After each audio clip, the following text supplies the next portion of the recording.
Hi guys, welcome to Nutshelled.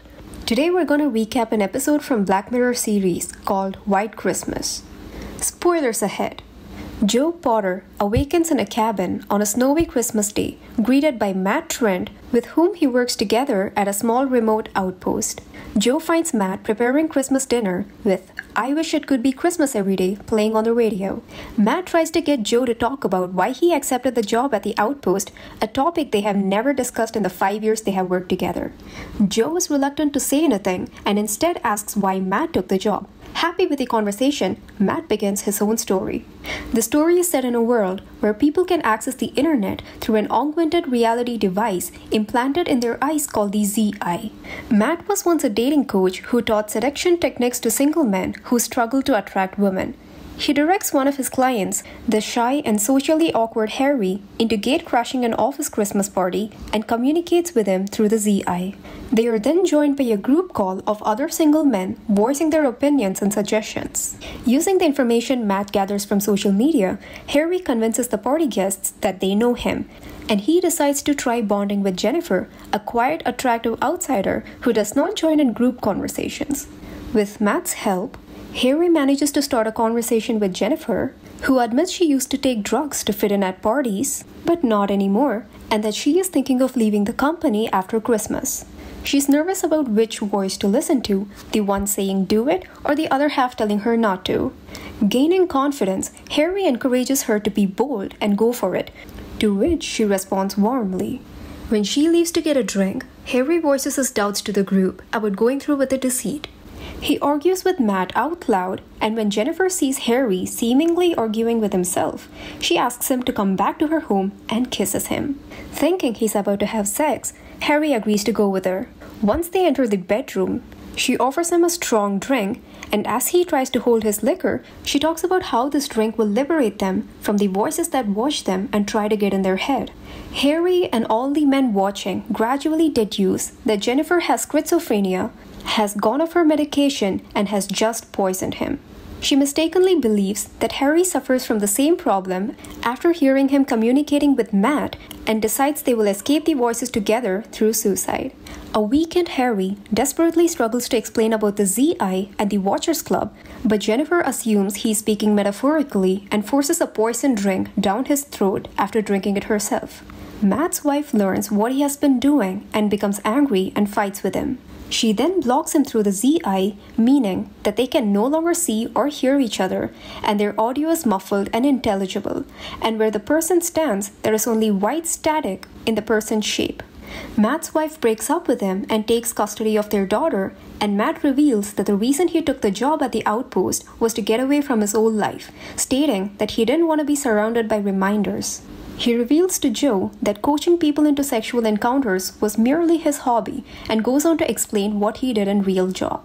He starts explaining about Greta, a wealthy and a demanding woman. For example, while she waits in a clinic for an operation, she rejects the breakfast in bed that they serve her because the toast is browned slightly more than she considers acceptable. The nurse tells Greta to count backward from 10 as she is sedated. As she counts, she appears to have an out-of-body experience and is shown to be a bean-sized chip that is placed in a portable electronic device.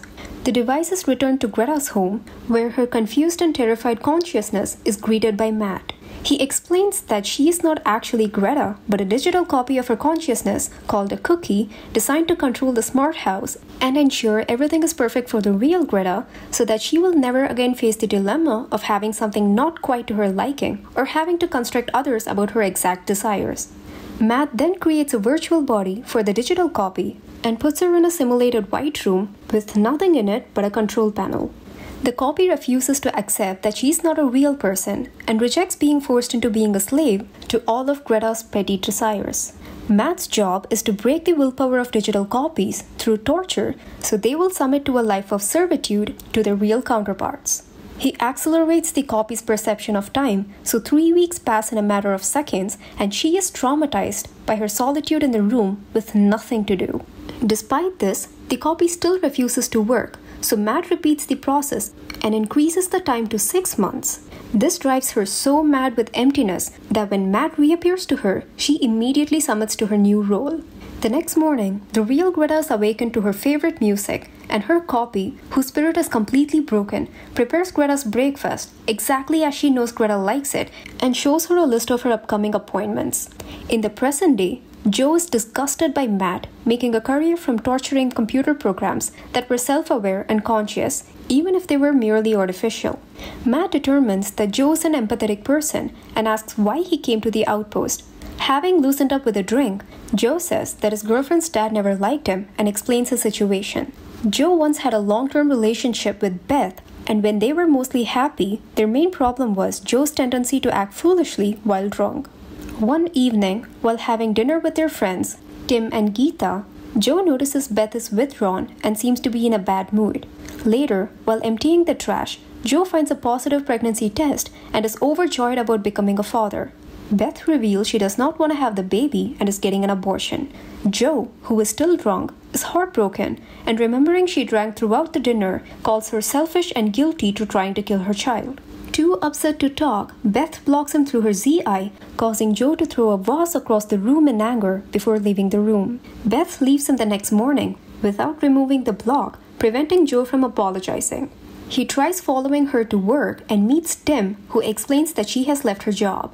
A few months later, Joe spots Beth's silhouette, where she is still blocking him with a ZI and sees she's very pregnant, having not gone through with the abortion. He confronts her and begs for a chance to talk, but Beth instead has him arrested, and Joe is given a restraining order and is legally blocked from seeing her or the child or any photos they appear in. He writes many letters of apology to Beth, but she never replies. Determined to see his child, Joe waits for Beth at her father's cottage, where she spends every Christmas. Hiding in the woods outside, he sees Beth with a baby, but because the block extends to a person's offspring, it appears as a static figure, more like a silhouette.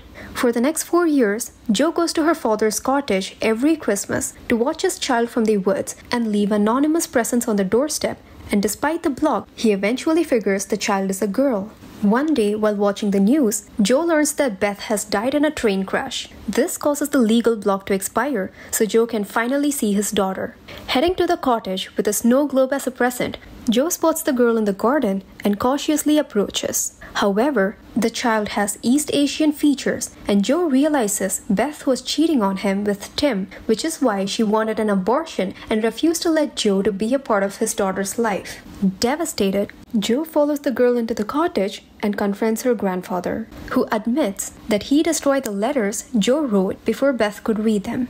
Losing his temper, Joe hits him in the head with the snow globe, unintentionally killing him. He then flees the cottage and lives on the street for a few months until he's eventually apprehended by the police. Matt asks what happened to Beth's daughter, and although Joe initially claims he does not know, he remembers a police officer telling him she found her grandfather dead in the kitchen and went outside into the heavy snow to get help, but froze to death under a tree in the garden. Joe breaks down, admitting he was responsible for the deaths of 2 innocent people. Matt seems relieved that he has succeeded in getting a confession out of Joe, who cannot remember coming to the outpost or what he and Matt do there. Joe suddenly sees the outpost's interior turning into a replica of Gordon's kitchen, and Matt disappears. Joe finds out that he is actually a digital copy, similar to Greta's, as the real Joe refused to confess to his role in the deaths, so the police brought in Matt to draw a confession from his copy. The outpost was a 5-year-long simulated environment within a cookie that lasted only 70 minutes in real time.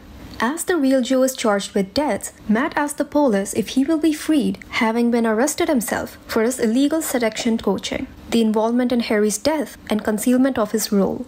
Officer Holder reveals that he will be released, but he has been registered as a sex offender, which means that he will be blocked by everyone. Matt leaves the police station and walks out into a Christmas market, seeing everyone as white static silhouettes, while they see him as a red silhouette. He will be unable to interact with anyone for the rest of his life. Meanwhile, Joe's digital copy is left on, and an officer increases the cookie's rate of time perception to 1,000 years per minute and sets "I Wish It Could Be Christmas Every Day," which was playing on the radio when Joe killed Beth's father, on a continuous loop. When Joe's copy tries to destroy the radio, another one appears in its place, playing the song increasingly louder each time, realizing he's in a loop. Officer Holder allows this, intending to switch the cookie off after Christmas. The story ends with a song playing endlessly and with the body of Beth's daughter visible from the cottage window as the cookie of Joe loses his mind. And the story ends there.